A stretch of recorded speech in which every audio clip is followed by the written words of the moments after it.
Mez. Hey, Mez, you're the #1 chatter. On that Nightbot, it shows like the #1 chatter. You're #1. How awesome is that? You are special. So thank you. Um, so this one is I want to try to do another live today too on the Austin one. So this one, I don't know how long I'm going to go here, and then I want to probably grab something to eat, and then start another Austin one later. So wait, I'm on the wrong. Wait a minute. Oh, it's behind. Okay. Well, YouTube's way behind in chat. I mean, StreamYards is way behind. So I don't see the chat till way later. Soul for Music. Oh my god, I missed your call the other day. Yes, last night. I saw that. I slept my whole freaking day away yesterday. I'm so mad that I missed your FaceTime because when I woke up this morning at like 6, I think I got up at like 6, I saw why you were FaceTiming me. How was Elton? Oh my god. What, you got third row? Soul for Music went to an Elton John concert last night and got, you said third row? It was supposed to be 6. How did you get third row? Hi, Bammy. So if anybody gets timed out today, let me know. I mean, if it's you get timed out for like no reason or whatever, because I want to see if this Nightbot's still screwing up. So just let me know. It was acting up the other day, and it I don't know, it wasn't showing up in the Nightbot timeouts. Nightbot shouldn't have any access to timeout, but people were getting timed out. So let me know, guys, and don't take offense to it. There's just a glitch. I'm trying to work it out. So if you get timed out, it's probably an accident. So let me know. And yeah, hey, Yoga, Batman, you're Batman, right? You changed your name. I saw your video. I was going through my subscribers and I'm like, wait, Batman changed his name, right? If it wasn't Batman, it sure looked like somebody who could do headstands just like you. No, I know it was you. I was gonna comment, but I haven't commented yet. But I saw you changed it. Hey, Ricard. Thanks, Diana. So, oh, nice. First row. Can you imagine me first row at an Elton John concert? How awesome is that? Thank you, Diana. So guess what, guys? Deborah, the winner of the giveaway, said that she wouldn't really have any use for the tumbler, so she wants me to pick another winner. So we still have 2 tumblers to give away. So this is what I'm gonna do, because I'm doing 2 lives today. I'm gonna give you a chance, or I guess I could do both winners today. I don't know. I was gonna like give you a chance to join members this live, and then I pick the winner the next live. But I know there is still 2, so I don't know. I guess I could pick them both today. It's up to you, however you want to do it. But just the only requirement is you have to be a member. Oh wait, well I have this little members thing. Hold on a second. Hold on, I want to share something of all the new members. Unless if you just joined right this second. Hold on one second. Let me bring it up. I forgot about that. So, Vallow, okay, so there's a few new updates since I mean, I have not even been paying attention to this case. So there's a couple new things going on with the court stuff that I wanted to go over. And then there's this interesting article that I found about Chad Daybell I wanted to read. I thought was kind of interesting. So the trial's January, guys. It's gonna be I cannot wait for the trial. We've been waiting for a long time. Like I said, after this, probably around 6, I'm guessing. I'm gonna do a live on Austin, because I have a couple Facebook accounts I want to go over, and there's a lot of people confused because the last live on him, I guess we didn't really go through all, because the mom showed up, Sandra showed up, so I didn't get to go through like the whole summary of what happened and stuff. So I just want to go through everything on that. But yeah, that'll be my next live. But hold on one second. Let me bring up something real quick.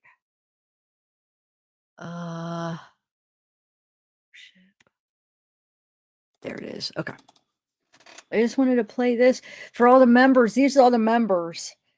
Here, let's play. Hold on. Let's play a little bit of our song here while we're thanking the members. I won't listen to the whole thing if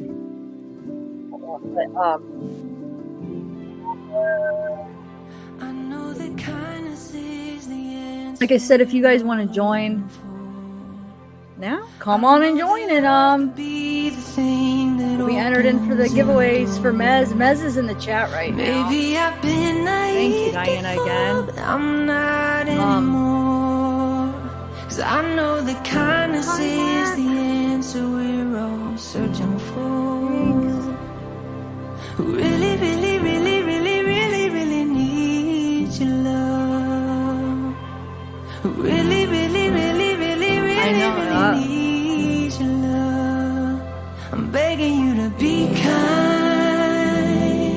Okay, I'm gonna empty seats and click on Bob Craft. I'm begging you to be kind. Wait, I don't know who Bob Craft Begging you to is. be kind. I kind of see him. I'm begging you to be kind, be kind, be kind. I know that everyone's got mountains that they're climbing on. Sometimes we throw in ropes, but mostly we just throw stones. You know the world never changed for better when hate carries on. So stop throwing love away just to say that you're not wrong. What do you really need to let go? To see that someone really, really, really, really, really needs your love. I'm begging you to be kind.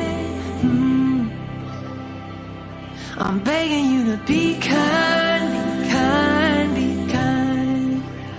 Oh, you guys, I got my background. I rolled down my green screen for tonight. The quilt. I'm begging you to be kind, Old school. be kind, be kind.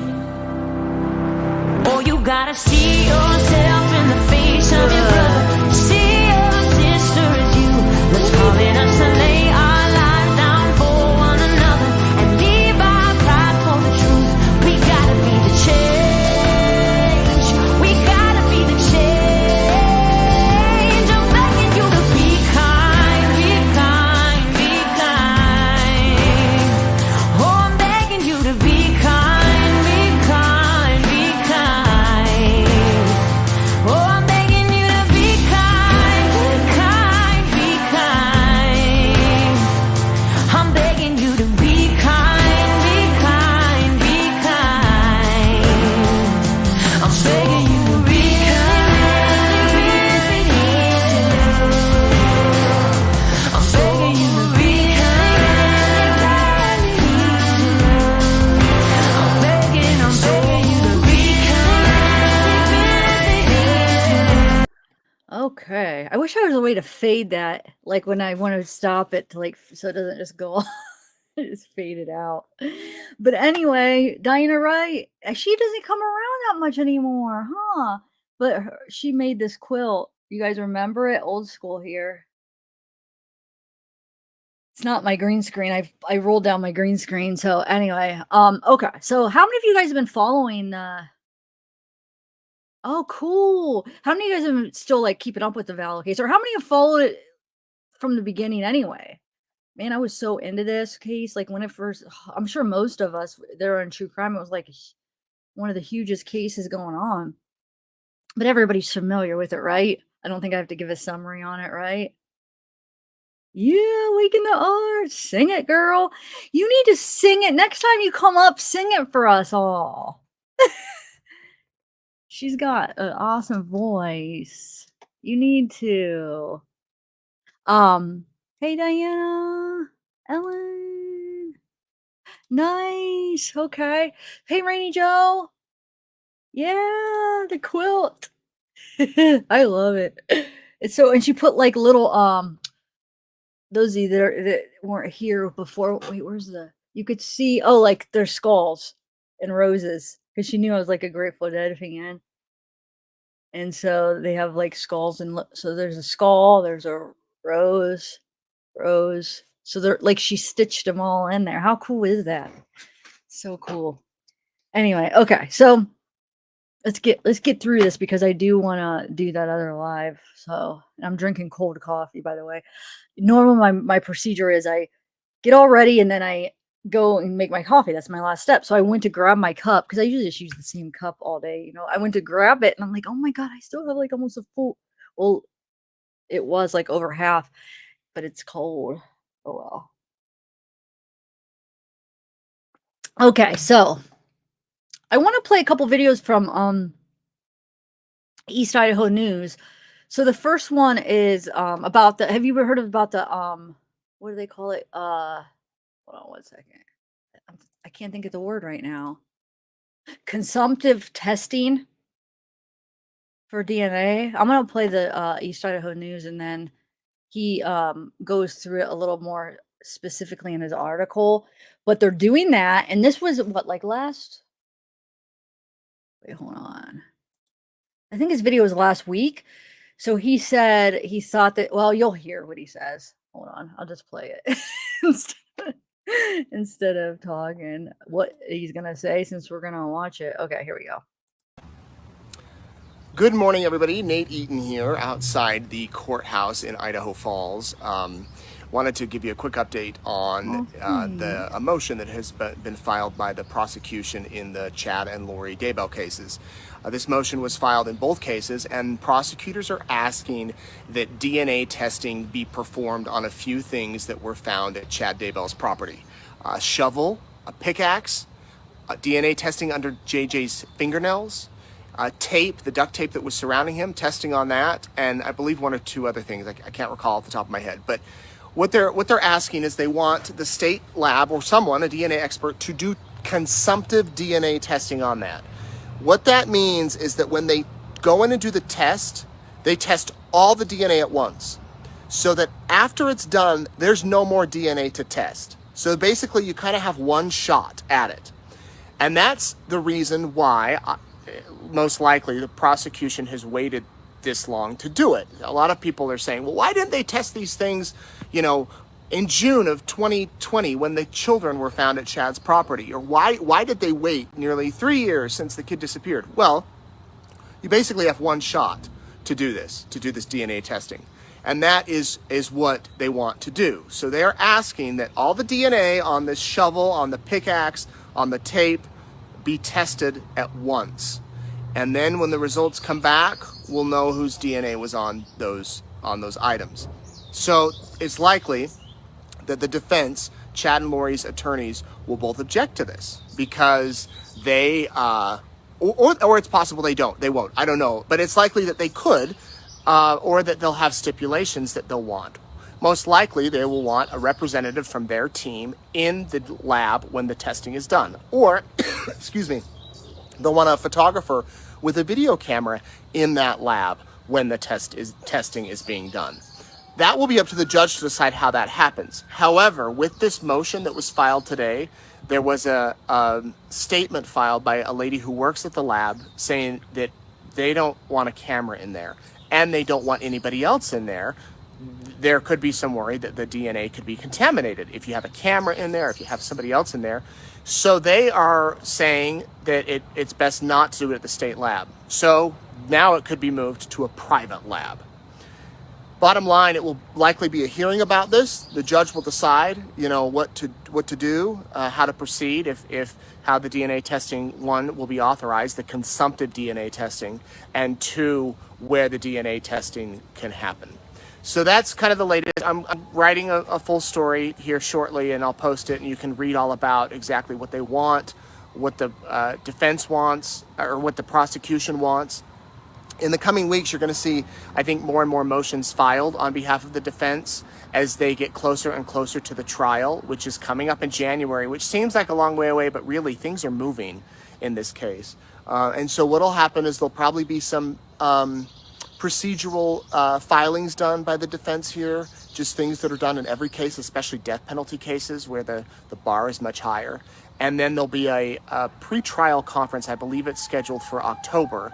And in that pre-trial conference, the judge will ask, both sides, are you ready to go? Do you have any concerns? Do you have any issues? It's possible that a plea agreement One of them could say, I want to take a plea agreement. I'm going to plead guilty in exchange, rather than the death penalty, give me life in prison or something like that. Or really, Chad and Lori at any time could come out and say, I want to change my plea. They don't have to wait for that hearing. So far, there's been nothing, publicly spoken about a plea agreement, but anything could happen. So that's the latest here. As I said, I'll have a full report. Prosecution asking for DNA testing on a few items that were found at Chad's property. Consumptive DNA testing, meaning they're going to test it all of the material at once. And then once that's done, you don't have any more option to test anything more, because it's done. It's been completed. So again, we'll have the full story later on eastidahonews.com. I'll post it here on my Facebook page too. And hope that everybody here has a good day and that you keep following the case. Thanks for watching.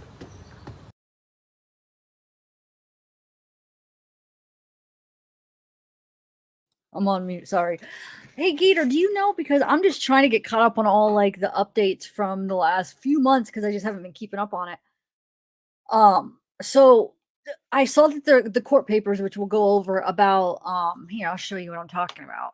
Because the plea agreement, the only thing you would feel that they could offer is to take the death penalty off the table, right? But for Lori, it's not for sure, right? Because I just came across these documents. I think this was from let's see what the date is. Hold on, I'll show you what I'm talking about. See if you know if it came to any agreement, but I don't think so, because Justin Lum usually,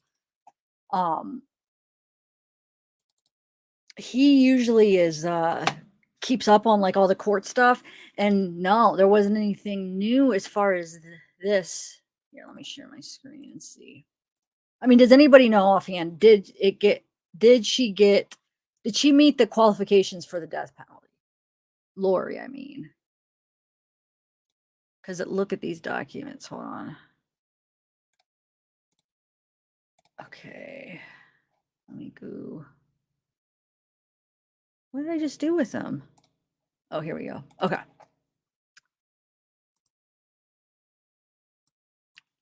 Let me see. Unless they offer less. Yeah, because what I'm saying is,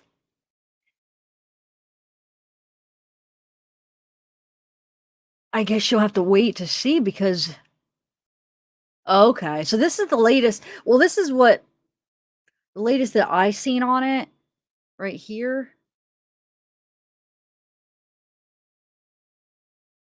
She has to meet aggravating factors. I think this is the right. Hold on, let me make sure. This is the one that I wanted to show you. Yeah, aggravating factors. Let me make sure. Yeah. Hold on a second.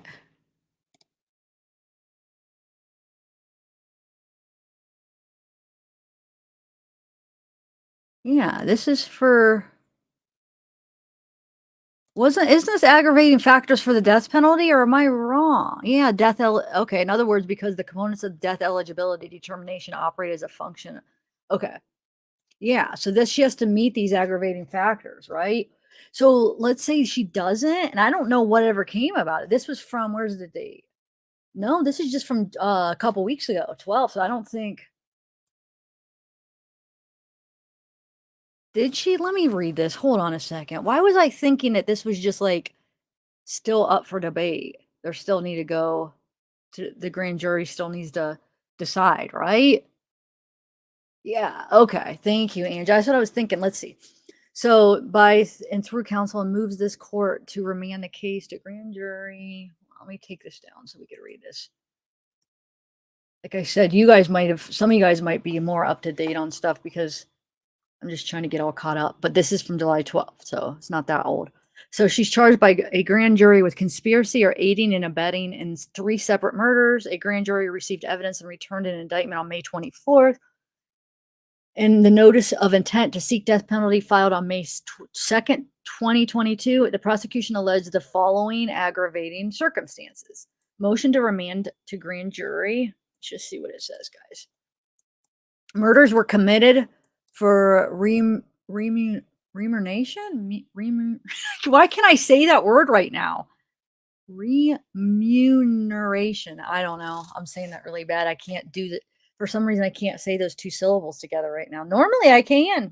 It's just one of those times. Anyway, murders were especially heinous, atrocious, or cruel, manifesting exceptional depravity. By the murders of hold on, let me just adjust my eyes for a minute. Okay. By the murders or circumstances surrounding their commission, the defendant exhibited utter disregard for human life. The defendant, by her conduct, whether such conduct was before, during, or after the commission of the murders at hand, has exhibited a propensity to commit murder, which will probably constitute a continuing threat to society. A criminal defendant in Idaho is entitled to probable cause determination prior to trial. So the prosecutor can use either a grand jury proceeding or a preliminary hearing before an impartial magistrate to initiate criminal proceedings. When a prosecutor charges a crime via information rather than a grand jury, an accused is entitled to a preliminary hearing under both Idaho law and federal constitution. But remember, didn't she like waive her or no, she can't wait. She never had a preliminary hearing. Yeah, she could. She did because remember we all watched Chad's preliminary hearing together. But then we were waiting to watch Lori's, but didn't Lori just waive it or whatever the word is where she just help me out here, or was it because she was unfit? Why do I feel like that she said no, she basically going to trial? Because basically the only thing that could happen is that they go through the preliminary hearing and find that there's not enough evidence. But of course, they found enough evidence for Chad. They're gonna for Lori, right? So I think she just was like, yeah, we don't need to go through all that, right? Yeah, waived it. So I did use the right word. That's what I thought. So she never had one, which that was good. I'm glad she did that because that would have just been like a waste of time and money. I mean, like in a way, because it would have been all the same evidence as Chad's. Even though it would have been like nice to sit there and watch her every day. And well, we're gonna get to see her in trial, but anyway, just as Mrs. Daybell is entitled to a grand jury finding of probable cause on what charges are brought against her, she is likewise entitled to a grand jury finding of probable cause on each alleged statutory aggravating factor, pursuant to well-established legal principles, as if explained below. Okay, let's see. Pursuant. I'm just trying to see what were. I won't read it all, but okay, these are just bringing up other court cases. The effect of ring was to convert statutory aggravating circumstances to relevant sentences into functional equivalent of an element greater. Oh yeah, I know she didn't waive her right to a speedy trial because that's why it was supposed to be in October, and then there was documents that showed that she agreed to a continued trial to give like the lawyers more time or whatever, but it should have been October, but then yeah, they moved it to January, so she's going to be with Chad. But yeah, she waived that. So she's just waiving everything. She just doesn't want to. I feel like she, as much as she doesn't have to be somewhere, she doesn't want to be anywhere, like in front of people.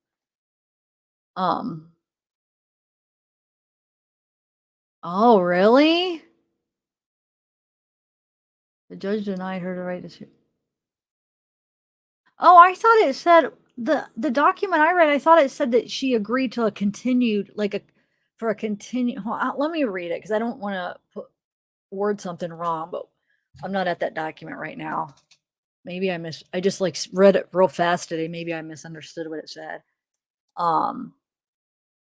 But this is for the death penalty, right? In other words, because the components of the death eligibility determination operate as the functional equivalent of elements of a greater offense, the constitutional requirements applicable to elements of an offense apply, such as the requirement that the government prove each element beyond a reasonable doubt. So yeah, I don't know. Have they decided yet? Have you heard that, or were we still waiting to see as far as the death penalty? A defendant who is convicted of a first-degree murder in Idaho is not eligible for a death sentence after a conviction. The statutory scheme mandates that a defendant is only eligible for the death penalty if the state seeks the death penalty pre-trial. The defendant is convicted of first-degree murder and a special sentencing proceeding is held during which the jury determines that at least one statutory aggravating circumstance has been proven beyond a reasonable doubt. So yeah, I guess we're gonna see. But I'm pretty sure if they,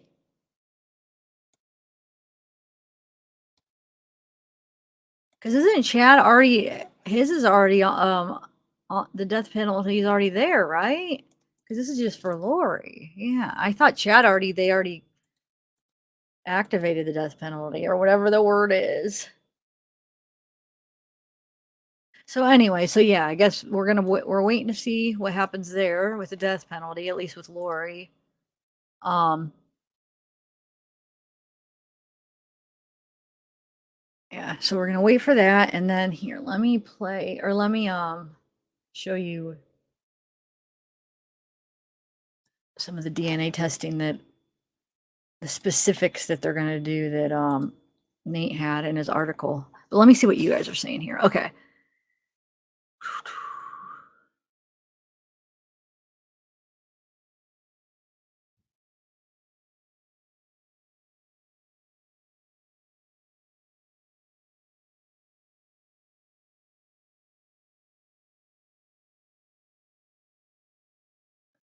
Wait, I didn't say. Oh, you must be talking to somebody else, right? Because I never said anything either about that. I think it actually is both going on right now, though. It is because they're going to test it. Oh, he just did you watch the video with Nate? He explained it pretty good. Once they do one test, it's all gone. I mean, that was the whole point of the video. Like, one test gone, and that's why he said that's why they waited, because they want to make sure. And once they do it, that's all they got. One chance. But I think they are testing. Well, I guess no. They could probably find other things to test. So, I mean, if they find other things, but right now I think they're testing all the stuff they have. You know what I'm saying? Like, as far as the shovel, the fingernails, what they say, an axe. But here, let me show you what East Idaho News, he put together.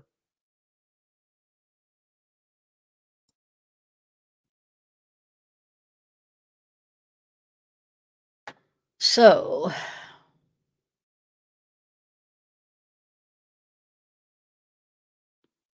um, so it says, hairs on duct tape inside a body bag used to transport the remains of JJ. Oh, wonder if they got somebody's hair besides JJ. That's why they're testing, because maybe it's Chad's, Lori's, um, Alex's. So ridge detail fingerprints on the adhesive side of tape associated with JJ's body. Small dark spots on the handles of his shovel and pickaxe recovered from a garage barn. Swabs of tape areas. Swabs from fingernails from JJ's right hand obtained during his autopsy. So that's what they're testing. But no, I mean, you're right, Yummy. But I don't think, who are you talking to?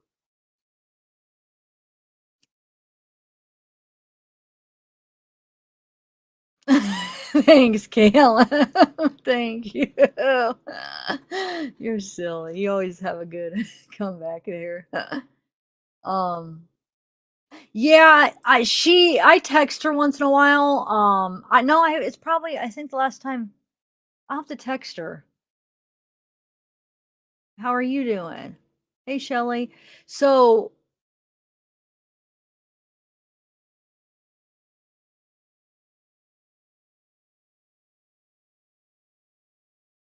um,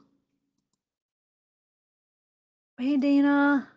So he said in there that it wouldn't be uncommon for Chad and Lori's lawyers to not object.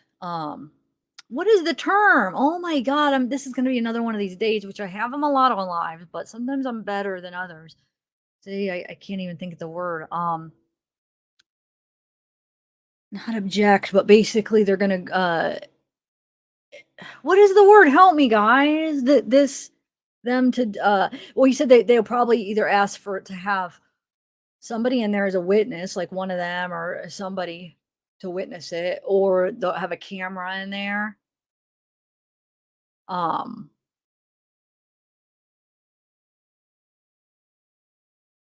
oh yeah, no. I'm just saying it's gotten pushed back so many times with the lawyers just having like different motions, different issues or whatever to try to they just get and then waiting for Lori to be fit. And but no, I mean no, I mean nobody's mad or anything. It's going to be a pretty really good trial. I mean we got to get a little taste of it for the preliminary hearing. So appeal. Yeah, thank you, Rainy Joe. Is it appeal? No, I don't even know. He said it in there. I can't think of the word. But basically they're going to try to fight it maybe. He said they might. It wouldn't be that weird if, cuz Rob Wood had asked the judge, "Hey, allow testing," and they might try to like fight the testing, which they're never going to win. I mean, this is evidence. So, but he said they might not. They might just request somebody to be in there with them or a video. So dismiss. He was wrong about that. There has to be remaining DNA on in criminal. I don't know. I've heard that, but I've heard that, Don, and not. I'm gonna disagree. I mean, you might be right, but in my opinion, I'm just gonna disagree from what I know because I have seen cases and heard cases where it was like a one-time thing where it's like that's all they had because I've seen they've done these kind of testing before on like cases. So I don't know. I don't. I'm gonna have to disagree, but what do you guys say in chat? I could be wrong. I mean, I don't know everything. I just feel like I have heard that I'm doing this before. It happens. Where what was the other big case where they did it and it was like I forget if what they found, but it was like, oh God, they were nervous. They only had one shot. Help me out. What was it? I don't know. I can't think, but there was another case. I don't even think it was that long ago because I feel like it was when I still had a channel. Okay, so let's see what else. Okay, prosecutors are asking for consumptive testing on items, which means testing can only be done one time as this type of testing would obliterate the evidence. So it's going to basically use up all the evidence. Oh, Michael Peterson. Wasn't that on that documentary? I might be wrong, but why am I thinking it's the Michael Peterson case where they did the testing and he was like all nervous because they only had one chance, right? Oh, maybe that too, John Bonet.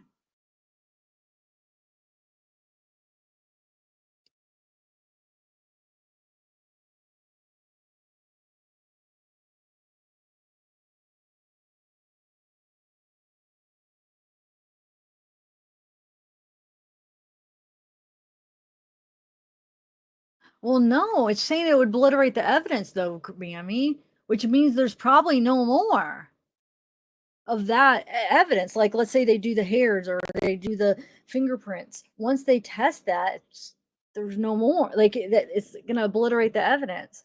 So they probably don't have a ton. You know what I'm saying? They don't have a ton of DNA, so they're testing it all. I don't know. I'm pretty sure.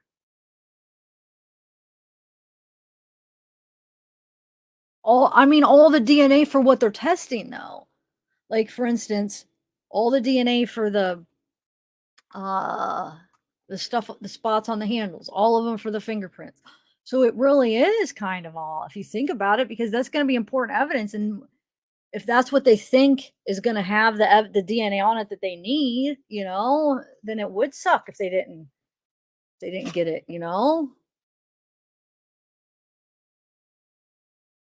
Yeah, I'm pretty sure. I don't know. I'll have to look it up.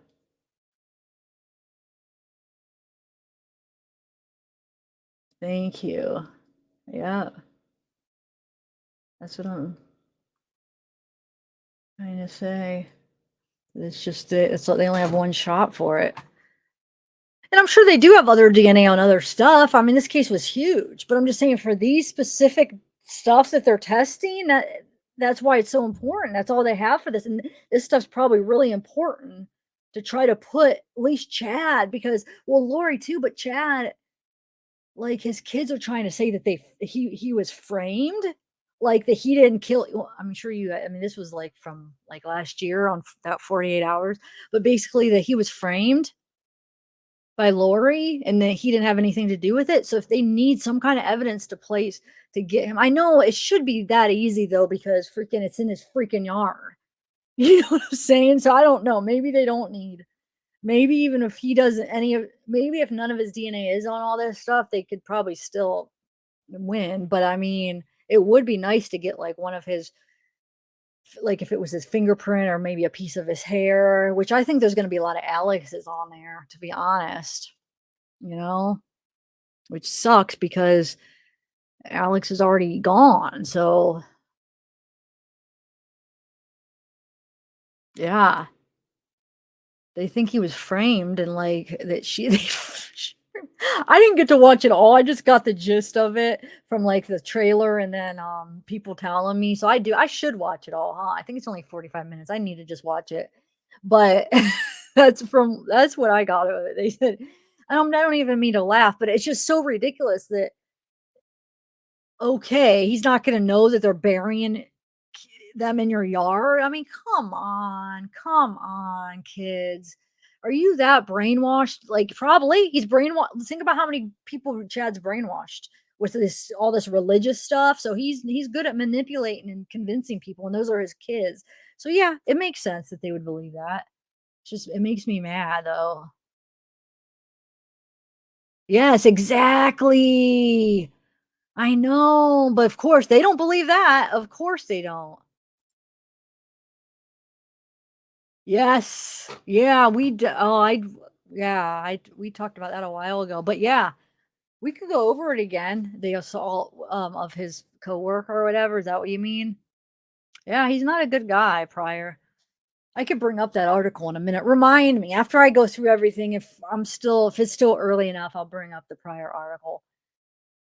Okay, so you guys, if you become a member, we got some cool, like mugs. Hold on, let me show you. We're doing 2 giveaways. I'm gonna do I'll do one now and then one on the live later after this. So so they'll both be picked today. What do you think? I know you're right, Island Girl. You're right. It's hard to believe it. Yeah, the raccoon. Do you guys remember in the preliminary prior in the raccoon, like his like obsession with the raccoons and like asking?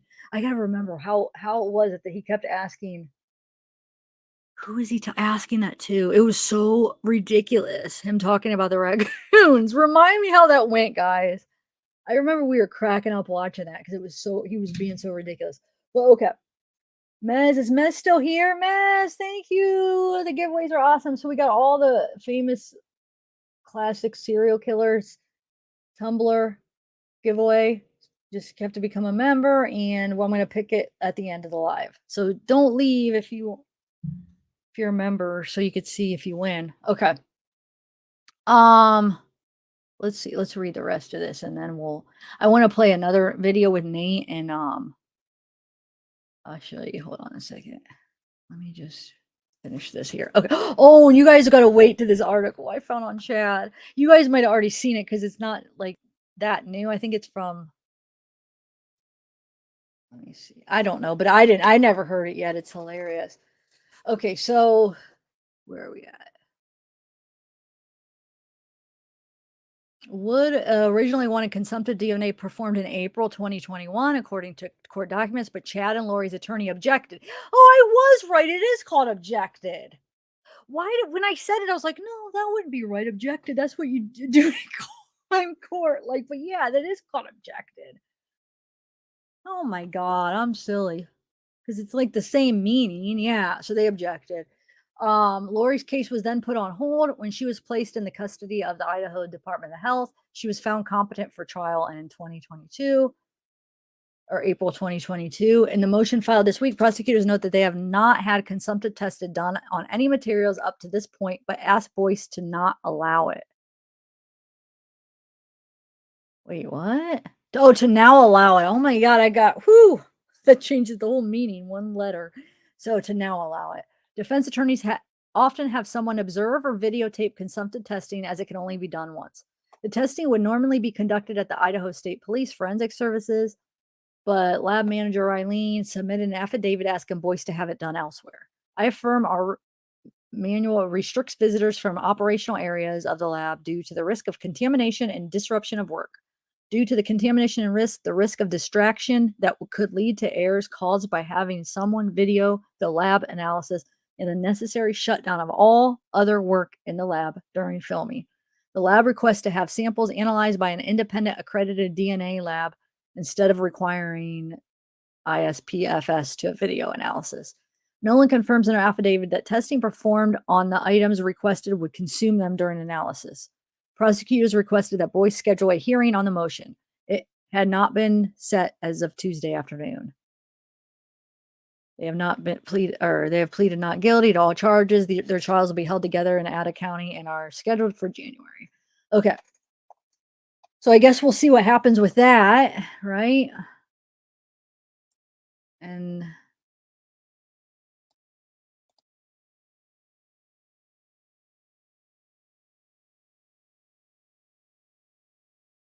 oh yeah, here's this other article. So this is where the one that was talking about the Lori Vallow's defense asking if it's prudent to seek the death penalty.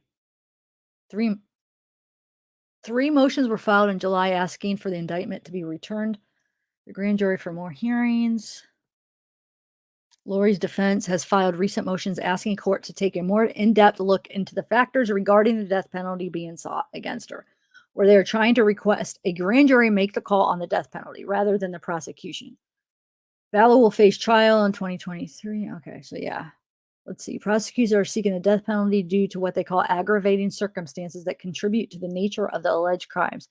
A notice of intent to seek the death penalty in the case was filed on May 2nd. Each motion from the defense was filed on July 12th. It is up to the judge to rule on these. Let's see. Motion remand to grand jury for probable cause determination as to alleged aggravating. Man, I should have read this instead of read the documents because this words it way easier. Let's see. In motion, in this motion, the defense is asking that the indictment, the grand jury returned on May 24th, be sent back to hold a hearing on the aggravating factors that are at the backbone of the prosecution's reasoning for seeking the death penalty. Aggravating factors in a certain cases are circumstances surrounding a possible crime that can make it more severe or heinous in nature. The defense mentioned the prosecution's list of those factors they believe contributed to the alleged crimes. There's that word I can't pronounce. Murders were committed for money. Murders were especially heinous, atrocious, and cruel. The defendant exhibited utter disregard for human life. The defendant exhibited propensity to commit murder, which constitutes a continuing threat to society. So wonder if they does anybody know, does it have to meet all of these to pass? Just as Mrs. Daybell is entitled to a grand jury finding of probable cause on what charges are brought against her, she is likewise entitled to a grand jury finding of probable cause on each alleged statutory aggravating factor. The defense said in a motion. What do you mean, though? She freaking... Wouldn't the preliminary hearing been the probable cause to see if there's enough evidence? She waived that. So why should she get that? I get the death penalty part or the alleged statutory aggravating factor because that'll determine the death penalty. But the probable cause on what charges are brought against her, like, wouldn't that be the preliminary hearing that she waived? Correct me, I could be wrong, but that's not fair. She waived it, right? Let me see what you guys are saying. Because I don't know. Maybe it's something totally different. Hey, Meep. Oh, hey, Meep. How you been? Hey, SoCal gal. How you? Molly J. Okay, so the defense also said that a defendant in Idaho is not eligible for a death sentence post-conviction.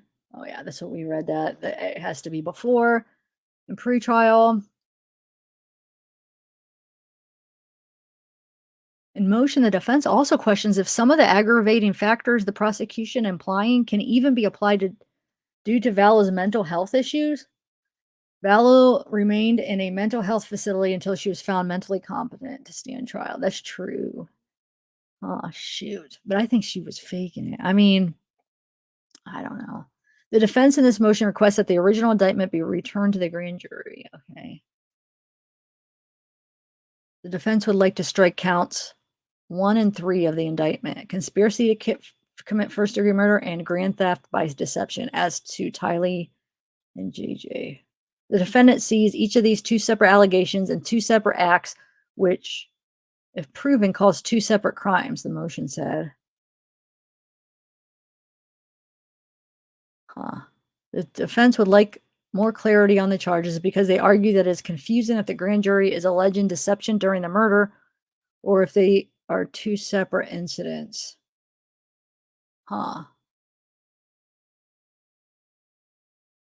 Theft by deception, grand theft by deception. Well, if they are not separate, the defense would like to sever those charges or alternatively strike the language for grand theft or first-degree murder in each count. Wait, if they're not separate, the defense would like to sever those charges or alternatively strike the language for grand theft or but wait, why? I mean, why? Why? What? I don't understand. Wouldn't that even be worse for the defendant?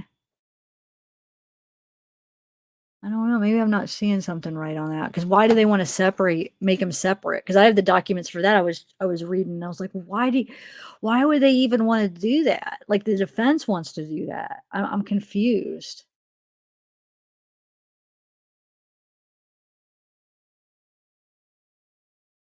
The defense lists out certain objections and cases they want to incorporate into the trial as to not frustrate the jury with needless objections and sidebars. Vallow's relying on the 4th, 5th, 6th, 8th, and 14th Amendments. They go on the list 73 rulings in them. Okay. Wait, a continuing objection to. Anyway, okay, so let's watch this other video here with Nate. Let me exit out of this. Okay. Oh, here it is.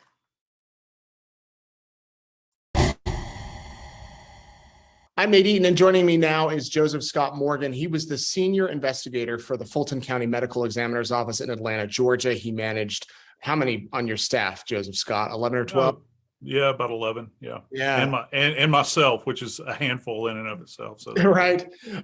So he has experience investigating death. He is also the host of Body Bags, a podcast that you can listen to, and he's written at least 1 or 2 books.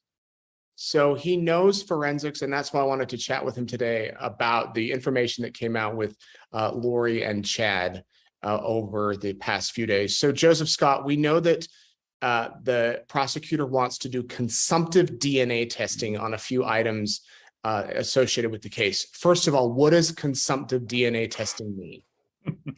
Well, when you hear the term, it sounds kind of passive when you first hear it. And then all of a sudden you come to the realization that everything, and I mean everything, will be consumed, any kind of sample that's there.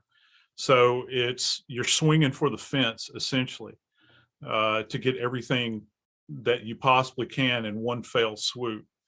And it's important to understand that this is the state's evidence. It's the state's case.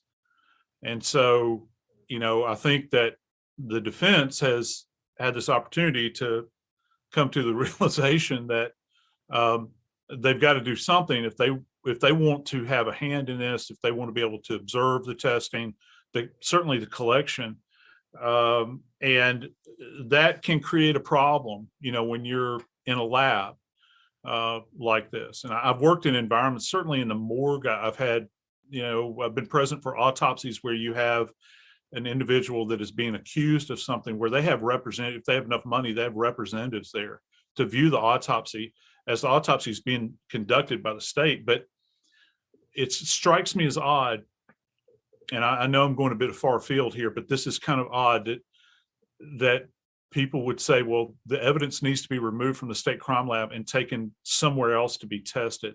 Well, how are you going to vet that? I mean, that kind of sets this weird precedent where, okay, well, I want my evidence taken somewhere else as well. So I just don't see that happening. Yeah, and you're talking about there was an affidavit attached to this motion from the prosecution where the crime forensic manager said, you know, the policy doesn't allow us to have people observe these type of things, and if bringing a video camera in could contaminate the DNA. I guess if maybe the prosecution and the defense could agree on a third party.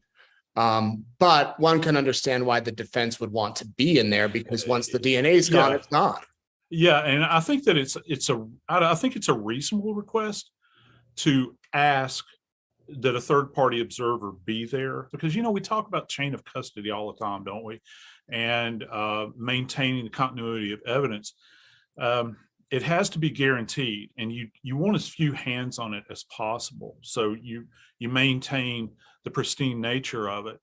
So that's critical, because the next thing you know, you despoiled a sample. And if they are using consumptive testing, this is very important.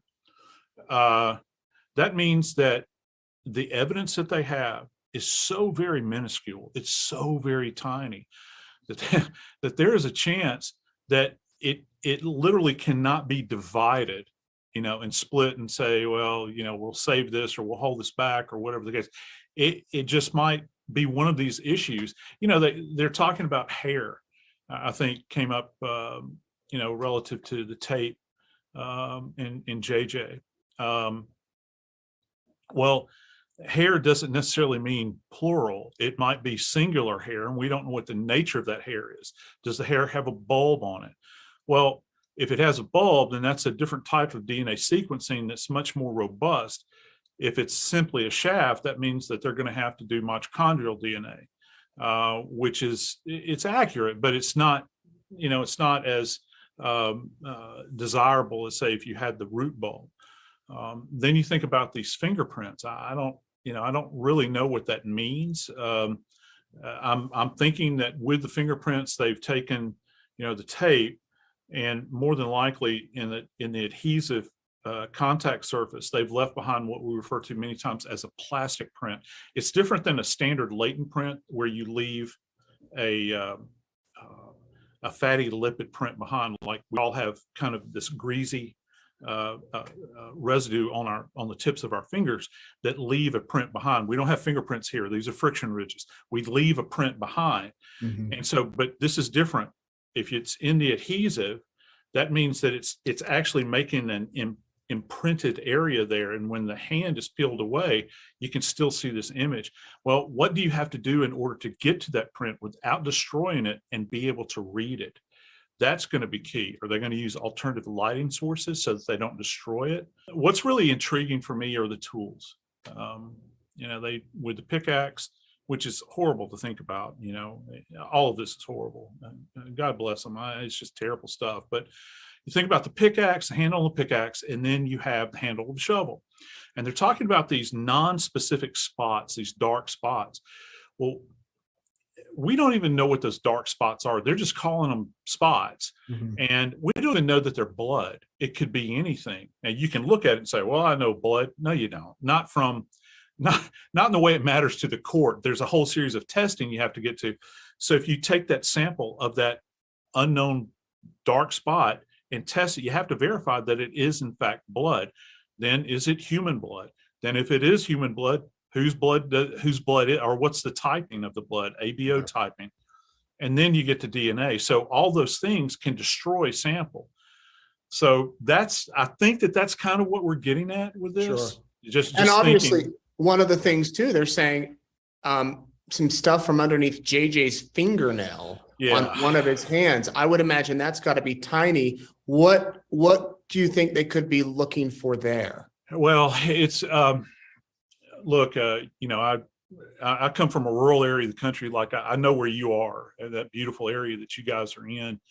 And when you think about in the spring where you have an unplowed field, this is the way I teach my students. You think about an unplowed field where it's just, just dirt. The farmer goes out, he puts the plow to the dirt, and prior to that, you don't have furrows in the dirt. But when he drags those discs across there and makes those furrows, it's the same way if you have a pristine spot of skin, say on an attacker's neck or on the face, you reach up and it's a primal response when you're being attacked, even for a little boy.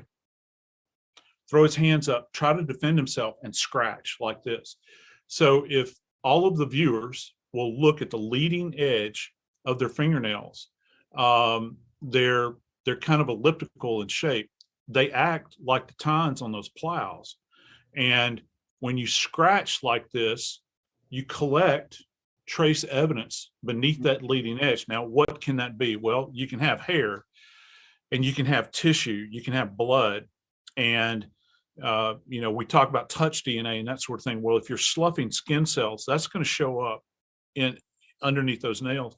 And one of the things that happens at autopsy, remember, JJ's remains were, I'm not going to say pristine because obviously he's been down. Sure. And, I'm sorry to say that, but he has been. But compared to Tylee, you're talking about fragmented remains.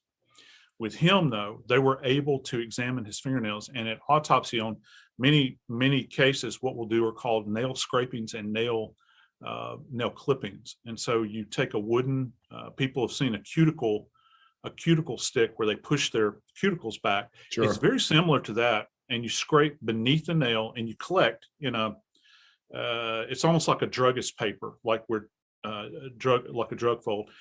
That'll fall in there, and then afterwards you take a sterile set of nail clippers and you clip the nails just to make sure that you have everything. All of that is collected, and then that's sent to the state crime lab. I don't know, Nate, what they've identified in there, and that can be quite specific. Again, his body was down long enough so that some of these biological samples beneath his nails could be degraded. Who knows? Who knows? Well, and if the other thing is they say that he was killed in September, the body was found in June. I don't know. We have harsh winters here, so he could have been preserved. I guess we'll see. Joseph Scott, how long does an autopsy normally take, like to conduct it? Yeah, well, okay. Let's just say that we're not talking about this case at all. Yeah, just in general. A standard autopsy.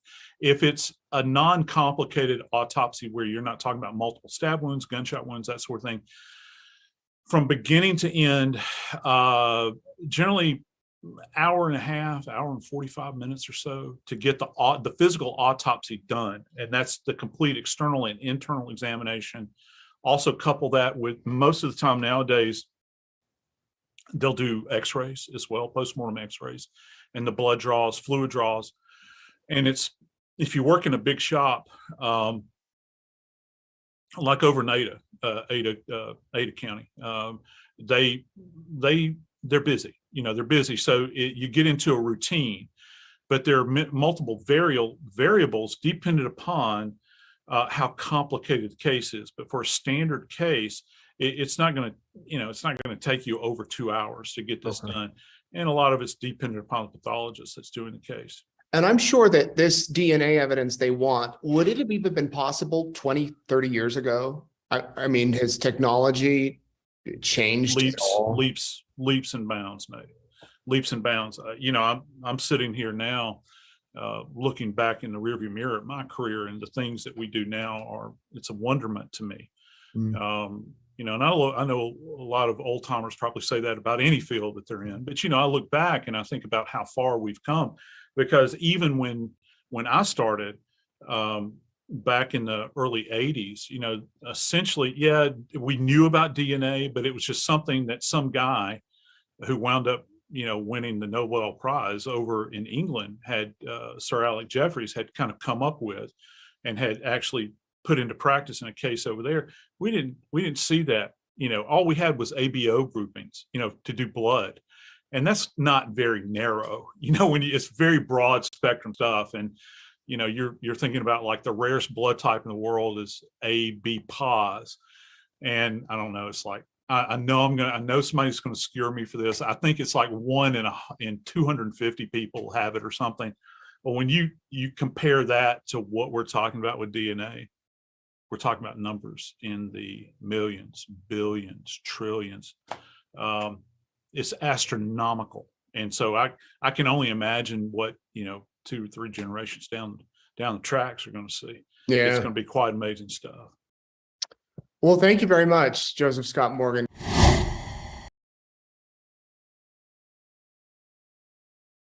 Okay, so I wanted to answer your question. Who was this? Sorry, I just wanted to finish that. No, there's certain circumstances and it doesn't apply. Let me show you why. They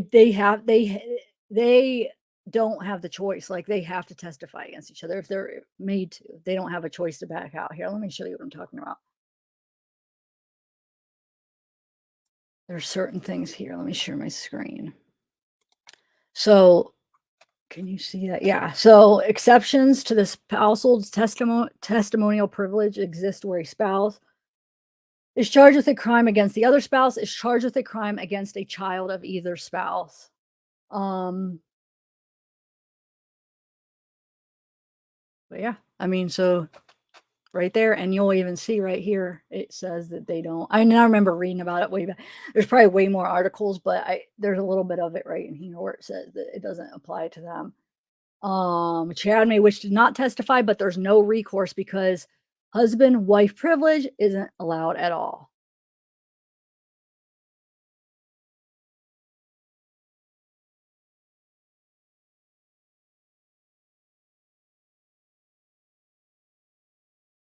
Oh, wait, that's saying the opposite, but I know that they had to testify. Wait, what is this?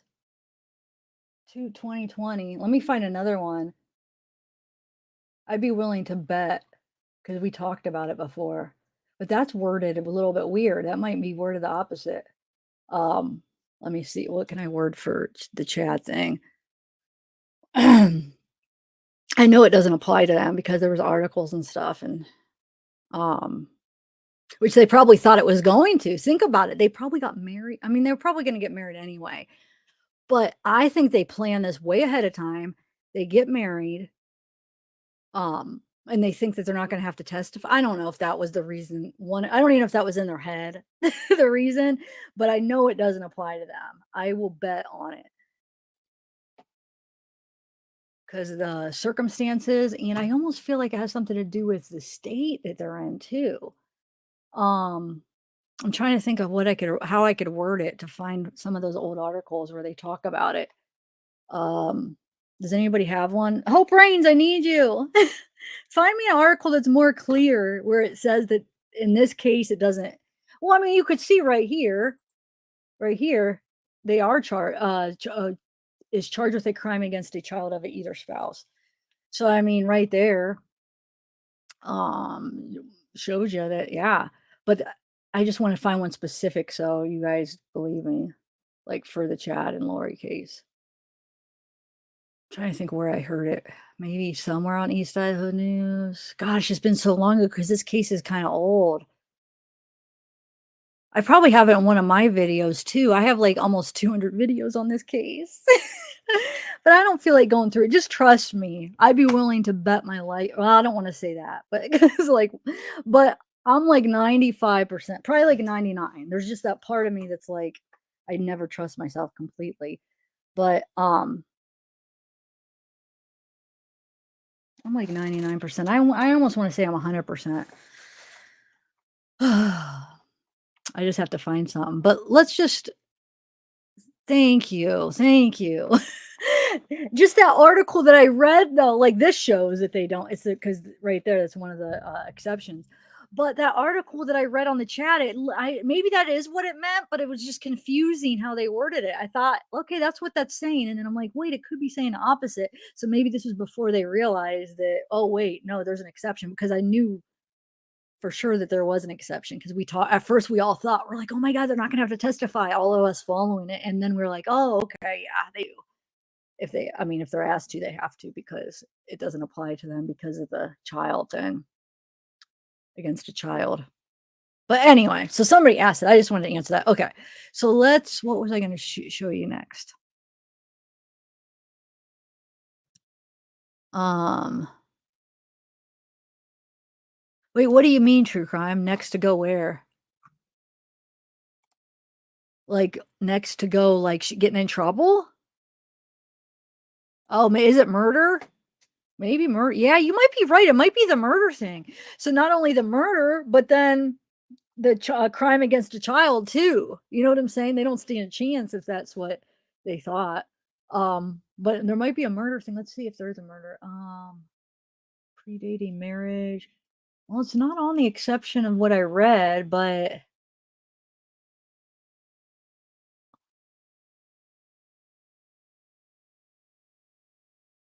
and I think it's the Idaho. I think it had something to do with Idaho too, because it does say laws vary from state to state.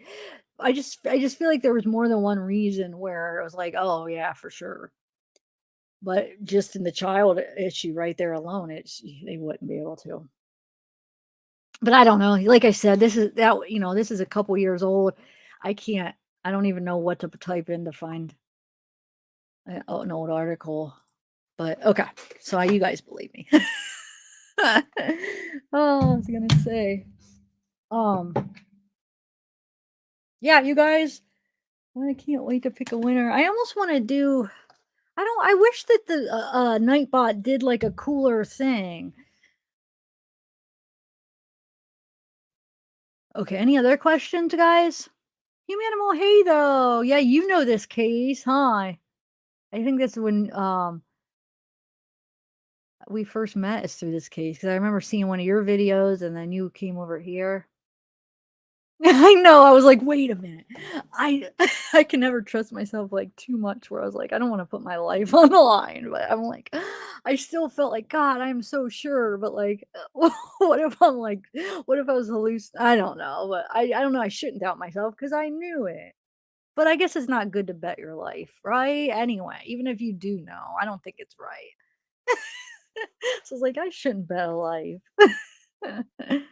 um, do you think the stepdad actually killed him after Lori told him to do that? You mean Chad? Is that what you mean? Um, I think Alex actually did it for some reason. Her brother. I think there's a good chance that she made Alex do it. But I mean, it was still she was a part of the plan. It was their plan, Chad, and I think Chad had a huge part in it. So bull crap, kids. It was because of your dad that brainwashed Lori. Now I'm not giving Lori a pass, but it's because this stupid like ratings of like, oh, you're dark, oh, you're light. Like that's what got it in her head that they were dark and that they were basically over their souls was like overtaken by zombies.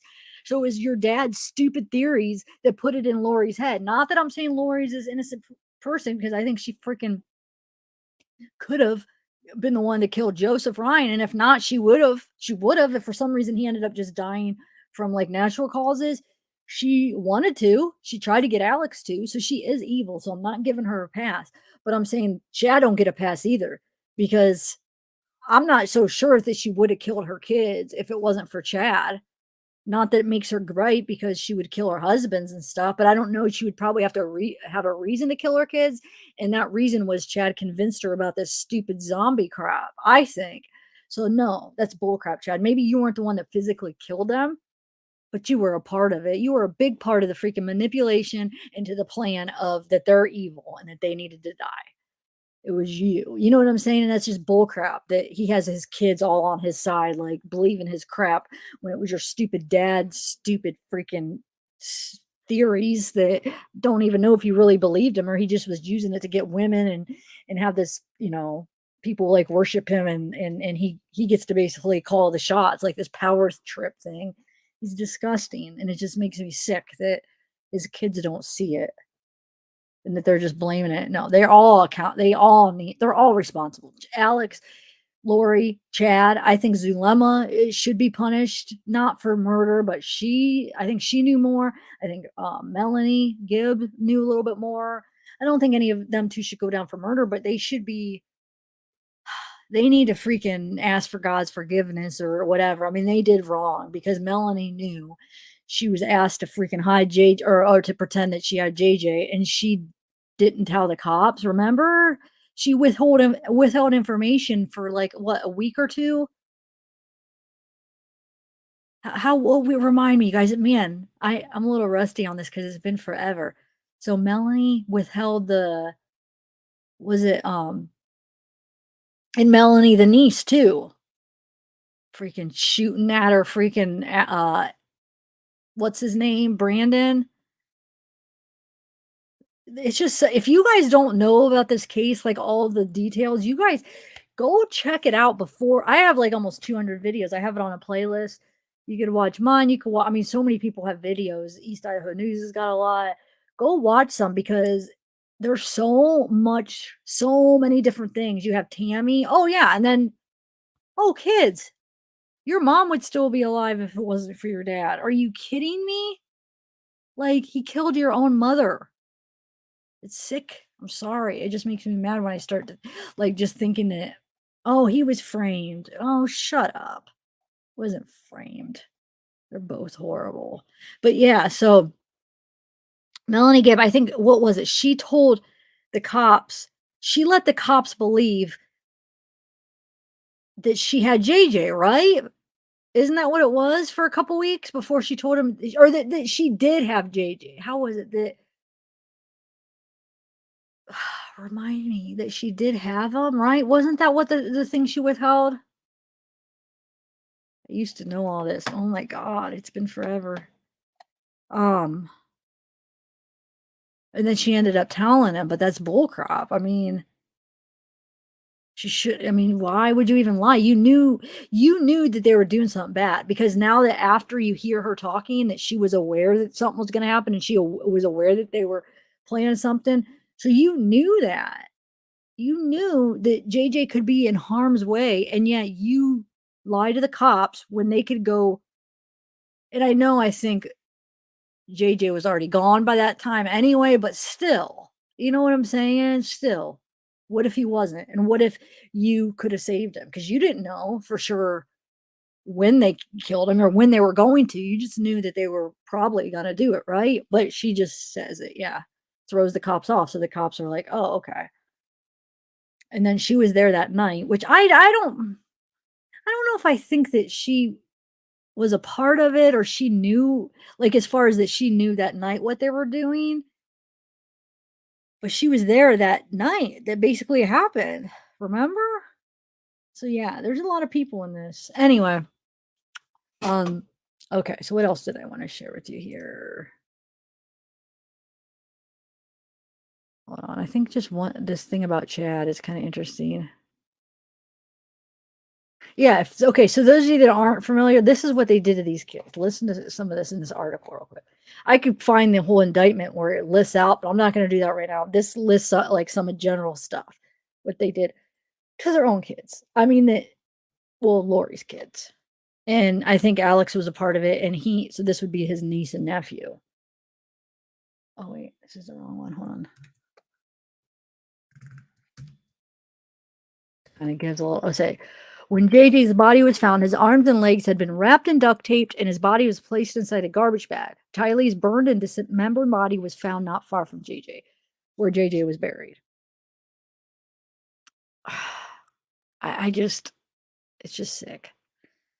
They were buried in shallow graves on Chad's property. So let's see. So JJ was 7, Tylee was 16. And he's also charged with Tammy, his wife's death. He marries Lori 2 weeks later. I don't know. Is Lori charged with Lori's charged with Tammy's death too, right, guys? I'm not sure about that. Why do I always forget? Like, I feel like this has happened before where I'm like, wait, is she? Help me out. Is she being charged for Tammy's too? Do you guys know? I don't know for sure.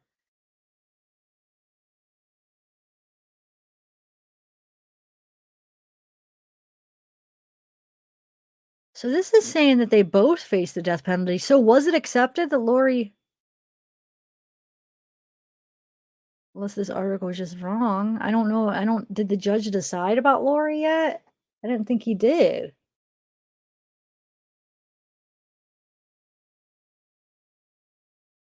Anyway, okay. So let me just go. Wait, hold on. Let me exit out of this. And then where's the one? No, not this. This one right here. I don't know. I know this isn't new. Well, yeah, kind of. It was published. It's saying published July 3rd. So actually, I was published earlier this month. I started skimming through a little bit of it because I just was trying to gather like anything new because I saw the that consumptive testing. I'm like, I'm gonna do a Daybell live. And then I saw this, and I'm like, oh my god. So I skimmed through it and it looks so good. I didn't get to read every part of it, but and I might not read everything, but let's skim through it, guys. Okay.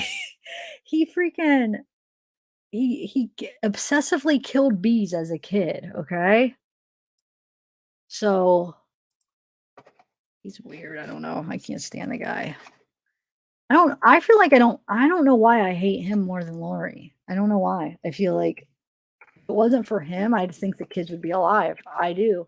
Not I think there would be other men in the future dead because Lori would kill them, but I'm not so sure she would be killing her kids if she wasn't influenced by his weird theories. I don't know why. I don't know. I just don't think so. Okay. Hold on.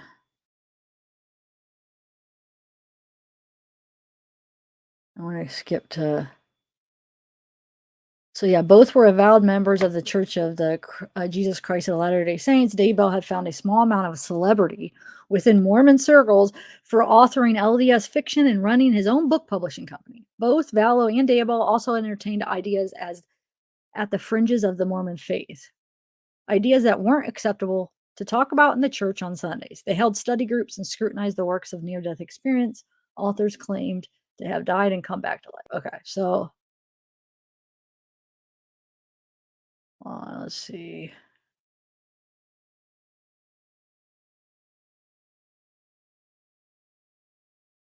Okay.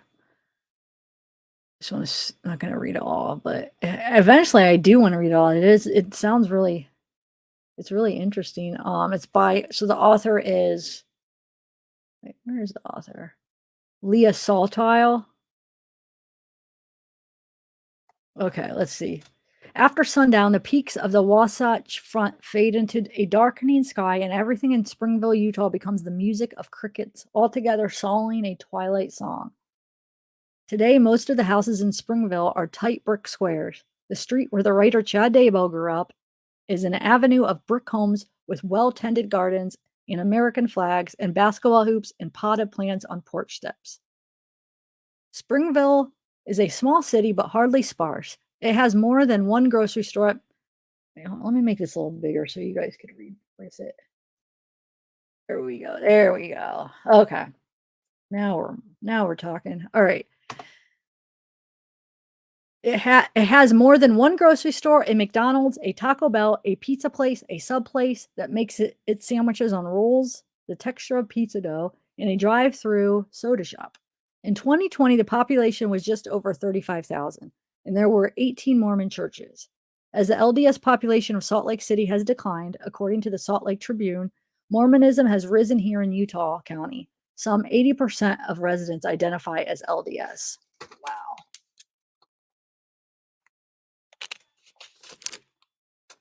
Death is a theme that runs prominently through almost everything Chad Daybell ever wrote, from elementary school papers to articles he penned while on staff at the Daily Universe, the student newspaper at Brigham Young University.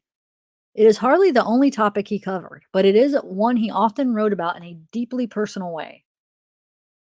This fixation started when Chad was a boy. In 4th grade, he authored a novel titled The Murder of Dr. J and His Assistant. It was a fun story despite the gruesome title. His teachers praised his creativity. In middle school, Chad was bullied and he wrote of how much it confused him. I was basically mad at the world, he said in his memoir. One day on his walk home, he cut across a large park near the Daybell home. I saw a honeybee pollinating a dandelion. I peered at it for a moment, then smashed it with my shoe, he wrote. He felt pathetic. He kept killing bees anyway. I spotted another one, then another one. I got a strange satisfaction from it. I kept count, and after about a half hour, I had killed 120 bees. He only stopped killing the bees when a voice told him to stop. The voice. While death is the theme running through all of his works, the voice is the most common recurring character in both his fictional stories and his non fictional recollections. And while it is not uncommon in LDS culture to refer to a spirit that speaks personally to a believer, in his memoirs, Chad writes of a voice that whispers and sometimes even shouts instructions into his ear. It scolds him. It reminds me when he's gone astray. Sometimes it is distant, giving vague directions, like the caterpillar in Alice in Wonderland.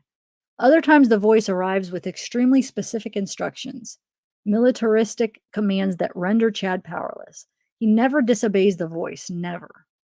On a warm August day in 1985, when Chad was 17 years old, he stood on the edge of a 60-foot tall cliff at Flaming Gorge Reservoir in northeastern Utah, about to take a leap that he believes changed the entire trajectory of his life. At the exact second his feet left the earth and his body dropped toward the water, it was as if a door opened below, and he fell right through it, into another place, into another dimension. When he hit the water, it felt like I had slammed into concrete, he recalled. A shock went through my entire body, and I saw a flash of white light. I felt an audible pop at the base of my skull, and I thought, oh no, I broke my neck. At the top of his skull, he could feel his spirit exiting his body, filling out through the crown of his head, but getting snagged in the process. Wait, so his spirit's exiting his body. It was unable to fully detach from his skull. As the world fell away from him, a new one around him was opening, like a giant eye waking from sleep, and he was its pupil. This was the other side of the veil, where Chad saw an endless white plain spreading in all directions. Maybe he just got a little brain damage, maybe he hit his head a little too hard and something in his brain, like, damaged, And that's what it was. He thinks it's the spiritual thing, and it might just be a little bit of a damage. Anyway, there was music. It was warm. A friend swam out and pulled him to safety. For a week afterward, the jump stayed with him. Sometimes my right eye would just go blind. But if I hit the side of my head with my palm, I could see again. Yeah, buddy, I think you need a doctor. A CAT scan in your brain. I think you've got knocked something loose, buddy. Anyway, he didn't tell anyone of this out-of-body experience or the plane of whiteness he'd seen. Concussion, probably? Yeah. Oh my God. Hold on, let me get caught up in chat. Wait, are you guys still here? My chat's froze. Huh. Hold on a second. I don't know. Oh well, my chat's froze. The heck? All right, I'll finish reading this and then I'll. Kind of making me mad though. Hold on a second. All right, I'm just going to continue and. Okay, I went to the YouTube side. Here you are. On the StreamYard side, it's froze. All right. So where are we at? For a week afterward, the jump stayed with him. Sometimes my right eye would just go blind. But if I hit the side of my head with my palm, I could see again. He didn't tell anyone of this out-of-body experience or the plane of whiteness he'd seen. He believed that when he hit the water, he had been transported somewhere else. Years later, in 1999, a 19-year-old died cliff jumping at Flaming Gorge. And in 2013, a man died after a group of his friends were unsuccessful in dissuading him from jumping from a 175-foot cliff there. Signs now warn against cliff jumping in the area. Chad considers that jump to be his first near-death experience, or NDE, as he explains in his memoir, Living on the Edge of Heaven. After the jump, he became unexplainably interested, like never before, in a very specific subculture of the LDS. He wrote that he became transfixed by the writings and teachings of W. Cleon Skousen, a man who would promote a hyper-paranoid constitutionalist conservatism to Mormons, linking faith with fear, professing a belief that the LDS people were the fabled ones in the White Horse prophecy.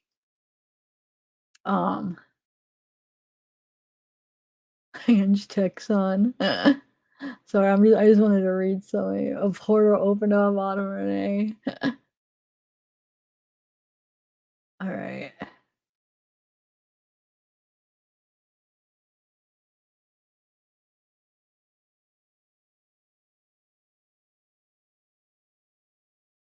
Sorry, I just wanted to read.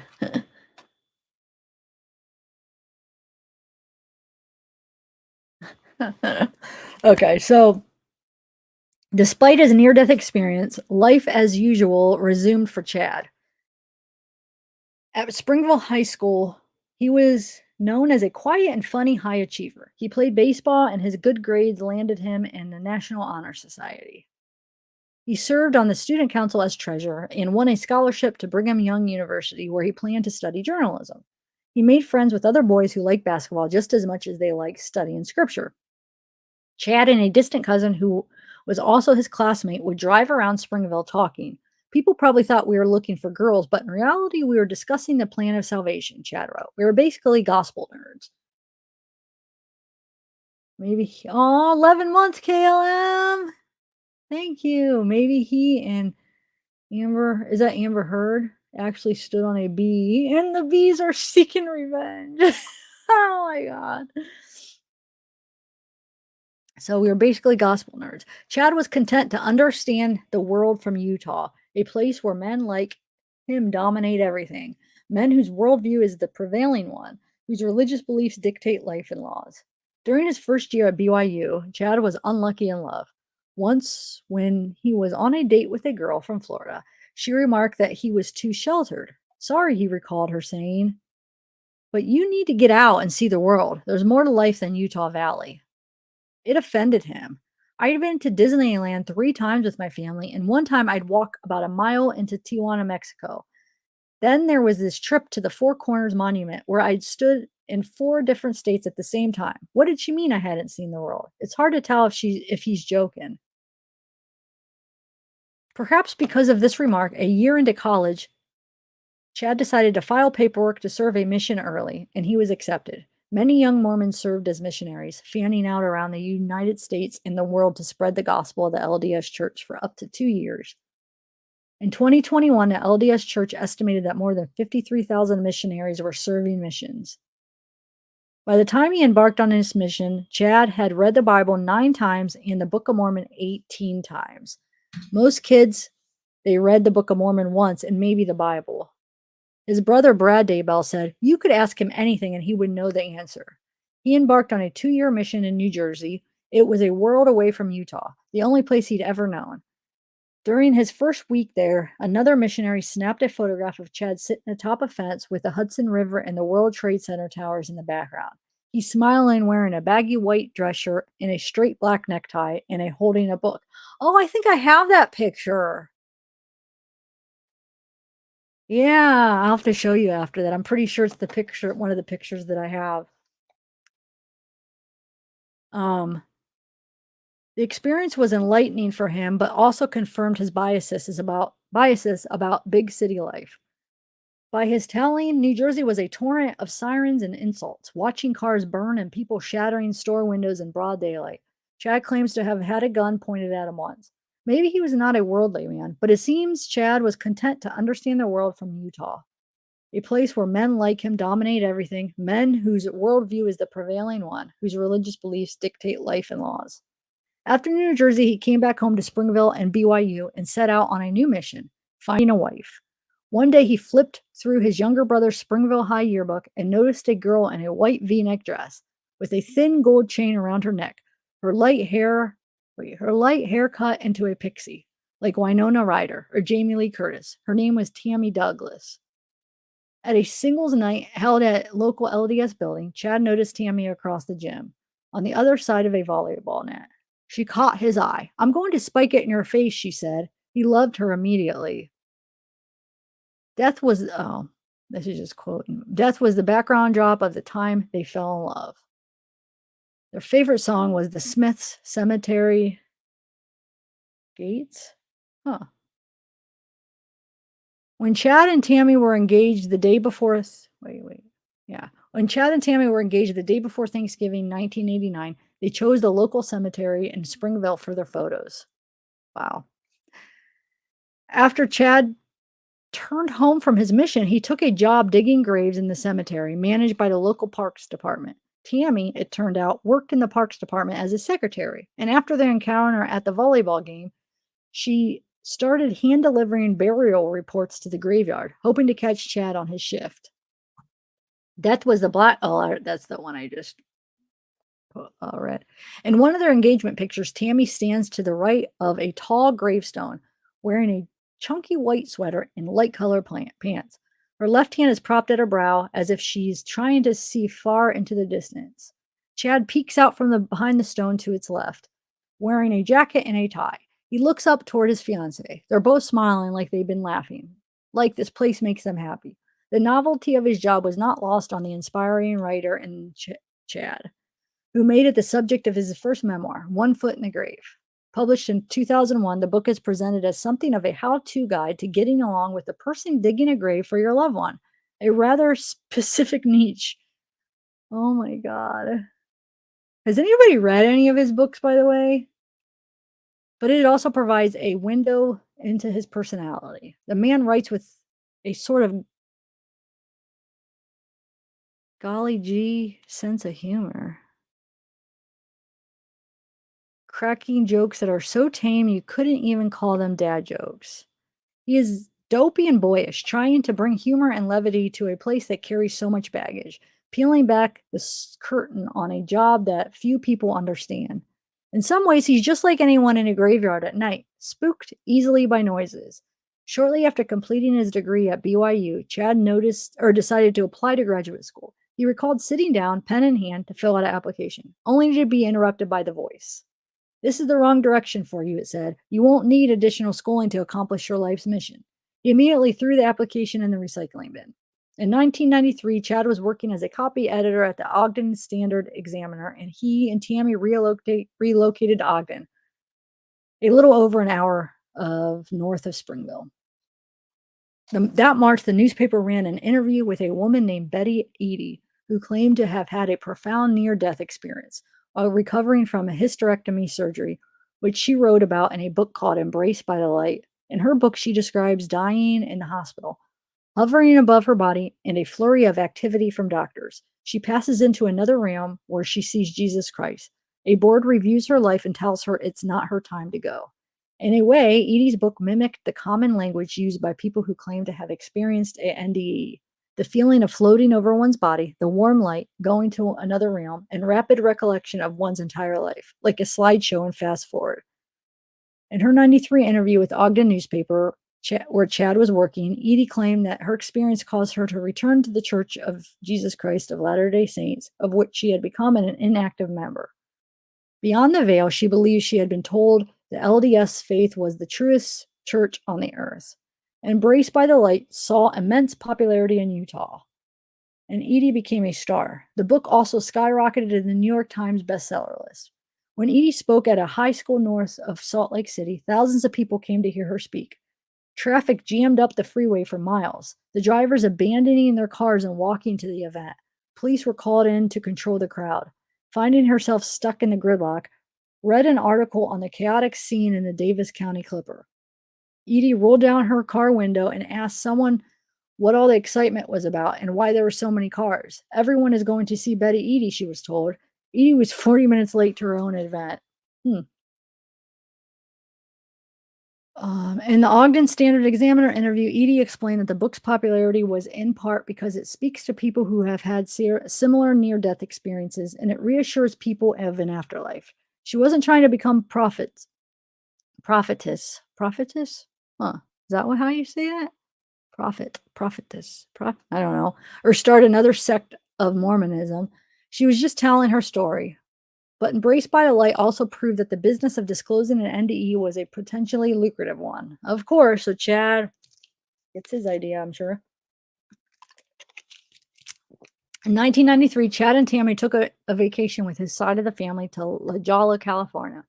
One day at the Blue Water Beach, he and his youngest brother, Brad, ventured out onto the rocks that had been exposed during low tide and poked around for shells. The tide started coming in closer. Brad retreated to the beach, but Chad stayed out in the rocks too long. As the force of the Pacific threatened to overtake him, the voice was in his ear again. Get down and cling to that rock, it commanded. Chad did as he was told. The ocean crashed all around him. The force was incredible, he wrote. It took all my strength to not get ripped away and tossed around. Something else happened though. Exactly what isn't clear. Perhaps the waves slammed his skull into those rocks. He's got some major brain damage, I feel like. Oh my God. Perhaps he started to drown. In his writing of the event, Chad described being immersed in salt water, barely hanging on to safety and consciousness. He writes that he was in the proverbial tunnel of light and felt a warm, soft embrace all over his body. Two male figures appeared above him, his pioneering Utah ancestors. The men asked if Chad would agree to a series of tasks. He told him yes. He told them yes. I was suddenly back in my body, he wrote. Chad tumbled toward the shore, and his family, who'd watched in horror as he struggled, rushed to his aid. He was covered in blood. They brought him to the hospital for stitches. Chad believed it was a continuation of the earlier NDE he'd experienced as a teenager. This time he saw beyond the veil, as he often refers to it, into a spirit world.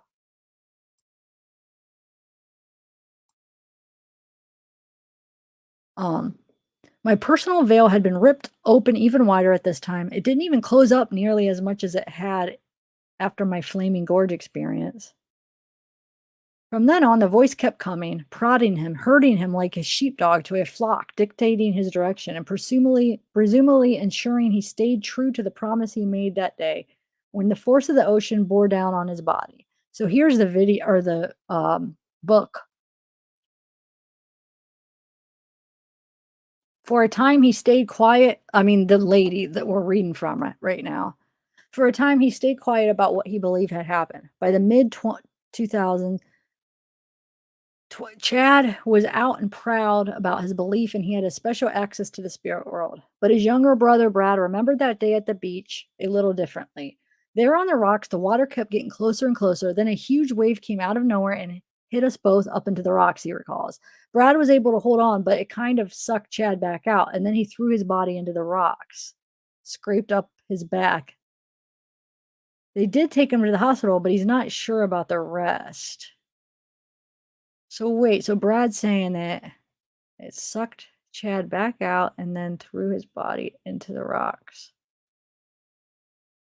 So he wasn't even holding on to that rock. What a liar. Didn't he say he was he held on to the rock, right?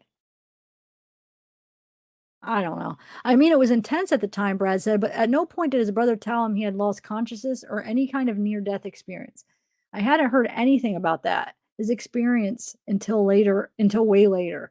Brad knew his brother was obsessed with the near-death experience stuff, he told me, but he never mentioned he had his own.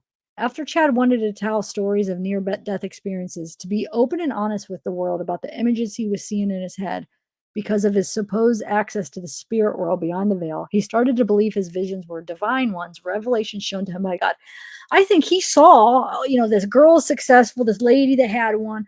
All these people are like becoming celebrities for having these near-death experiences. They're telling their stories. They're writing books. He just wanted a part of it. He probably didn't have any of it. What a freaking liar! I thought maybe he was mistaken, like some kind of brain damage and like hitting his head for like this near death, like these voices and stuff and these feelings he's have. But he was probably just totally making it up, where he just saw like, look at this. I want to have this power. I want to be popular. I want to be a celebrity. I want to be able to write books. Oh, I can't stand him. Thanks. Thank you, Ships KLM. I can't put your thing up on the screen right now because the StreamYard over here is froze and I'm using this computer to read this, but thank you. But yeah, no, actually it's over. Never mind, that's it. Who's this? Wait, who is that guy? He looks familiar. What? Where have I seen him in? I don't know. Anyway. So that's that, guys. They just give you a little clip, a little. So if you guys want to read the whole book, it's right here. It's called "The When the Moon Turns to Blood." Leah Sotile. Oh wait, I thought I was still sharing it here. Sounds pretty good. I might have to get it. I was enjoying reading that. It's entertaining. So we don't have to like I like the fact that she just combined so she's probably like read most of his books, so she's able to like combine everything she's learned into a book. So like we don't have to read all his books. She probably like explains little things about his life and stuff from stuff she's read. I might have to do that because I don't want to sit there and contribute to him and buy his books and read them. But it could be a good laugh and to just be able to figure out inside of his crazy mind. But so what was I gonna say? Who wonder who's getting the money? Like when he sells books, like who gets his money? You guys, I'm like, you can see like this face because I don't have my fan here anymore, so I'm hot. So my face is like sweating a little bit.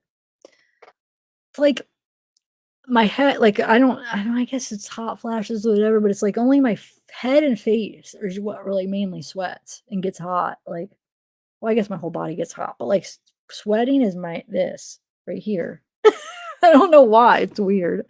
Anyway, so what'd you guys think of some of it? Pretty interesting, huh? I think I'd like to read it all. Wait, am I still alive? Because it's my chat here is not working either. I'm gonna have to do YouTube. I won't even be able to put. Wait, I'm not gonna. Am I gonna be able to do the giveaway? Why is it? Hold on, you guys. I'm gonna go out and come back in. Don't leave. Oh, it'll go blank for a minute, but I'm gonna come right back in because I want to get. I want to be able to use the StreamYard side and it's not going. So hold on, I'll be right back.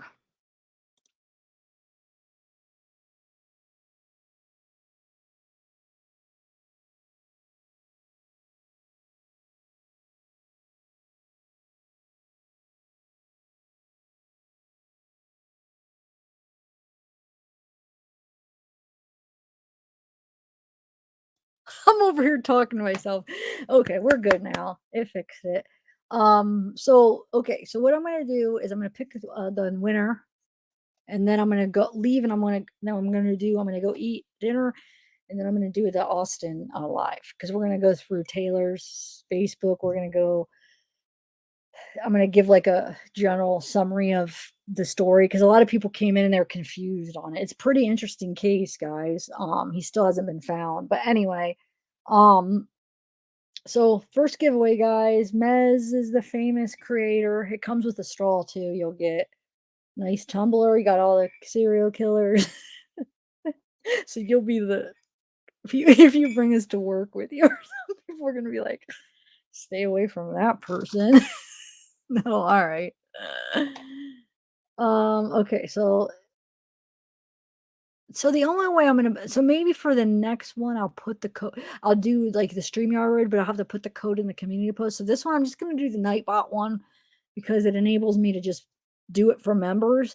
But for the next one, when I do one after, I might put the code word into the community post that you have to type. So okay, so you guys, for the next live and you're gonna a member, whatever the code is, just nonchalantly put it in the chat, like because I'm not gonna pick the winner till the end. So you only have to put it in the chat one time for you to be activated.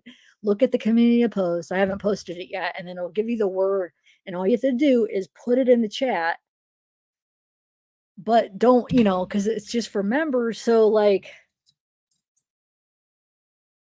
don't make it obvious. I'll try to put it somewhere where it won't be that obvious. So you just put it in chat and then nobody will know. You just kind of do it randomly. And then and then we could do the StreamYard one for the next one. Okay. And then you know what? I have some things that I got from Nespresso that maybe I'll do a giveaway for all this, like for everybody, all the subscribers, because I feel bad that I'm doing it just for members, but it is one of the perks. So if you want to join, it's $1.99. Join, and then, like I said, I'll do one for my subscribers here. I guess I could do a merch, but there's a couple things that I got from Nespresso that I feel like I wanted to do a giveaway. I'll talk to you about it on the next live. Okay, so let me do the Nightbot real quick. Hold on.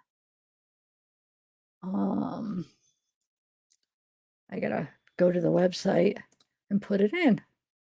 Has anybody been timed out that's not supposed to, like, that, that you didn't do nothing and you got timed out? Because we were having a glitch before. Anybody this time? Let me know. Okay. Giveaway. So let's do.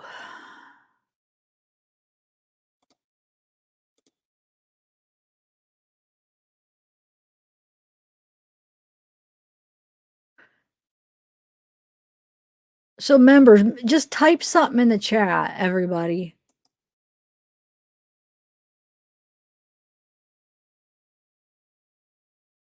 Any members, because why is it not?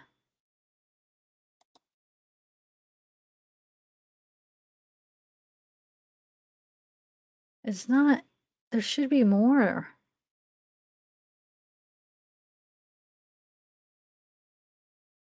Okay, just because you guys hadn't typed, that's what it was. Okay. Hold on, give me a minute. Okay.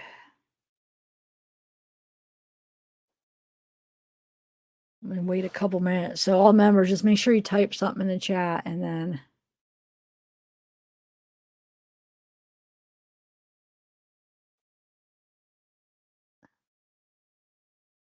Mez, watch you win. You'll we'll have to fix one. So everybody thanks Mez, because she basically made these and donated them for giveaways. And like I said, put Mez, do explanation Mez for her website,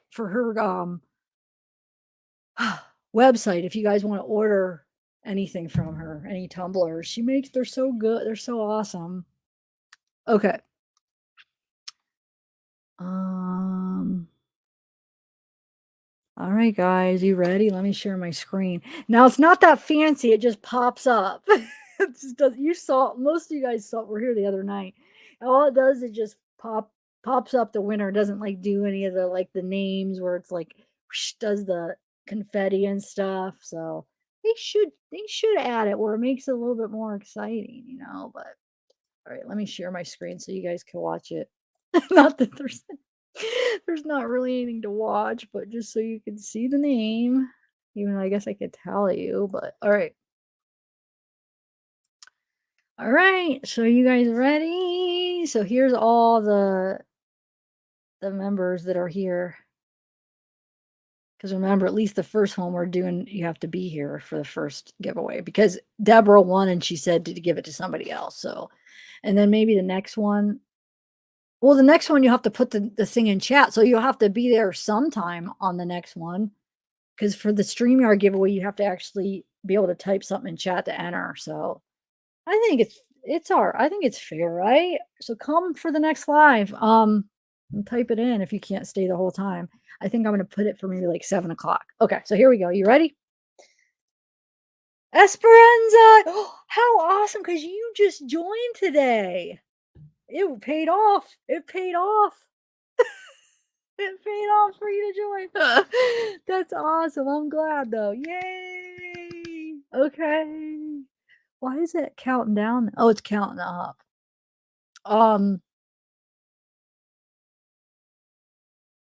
So you win this. You'll use it, right? Here, let me take this off. You'll have to email me where you want me to send it. And if any of you guys win something and you're just not okay, giving the address, and you just are like, no, I'd rather not, because you don't have a choice. All the members are just added. If you'd be like, no, I'd rather just not win, or I'd rather not share my address to give it to somebody else, don't feel bad. Just tell me and we'll pick somebody else. Because I know some people might not want to share their address. So, But yeah, email me where you want me to send it, and for some reason, if you don't, just no hard feelings, but, congratulations though! Here, let me give you my email. Oh, wait, hold on, what's the email? Hold on, what is my email? The command is, let me see. I forget what my email command is, hold on. It's probably just email, right? I don't have an email. Oh, I don't even have any. I need to do that. I don't have an email command. Okay, I'll have to add one, or I should just add it right now. I could add it right now, watch. It'll just be explanation email. See if it's instant.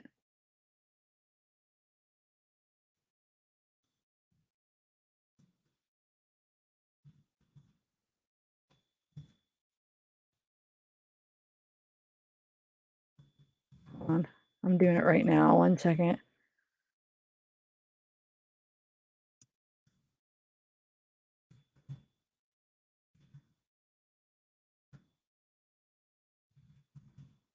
It is just zavgirl proton mail. Yeah. Okay. I just want to see if it works. I just added it. Let's see. Hold on. Let's put it in. Well, somebody try it. Put explanation email. See if it works, because I'm not on the YouTube side to put it in right now.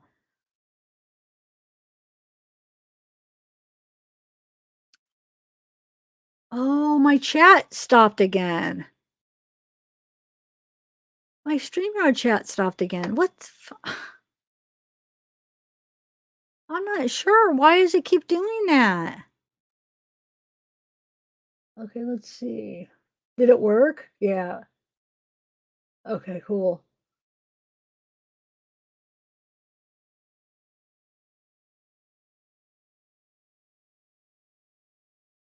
My stomach is hungry.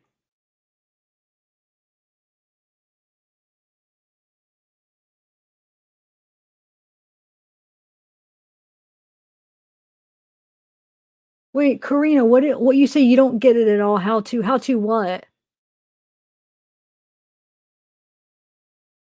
Hold on.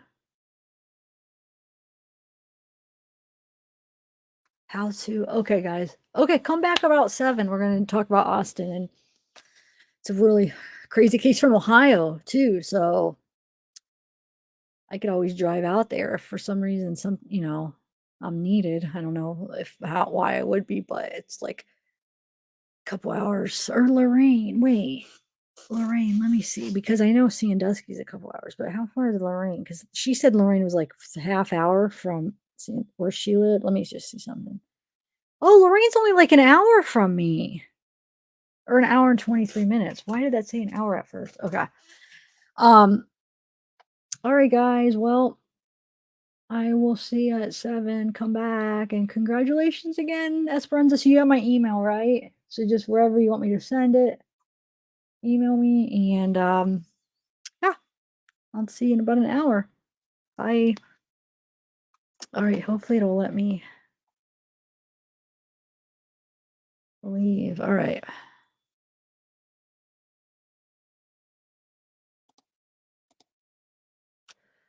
Wait, I almost just left without ending. I was just left alive without ending it. It would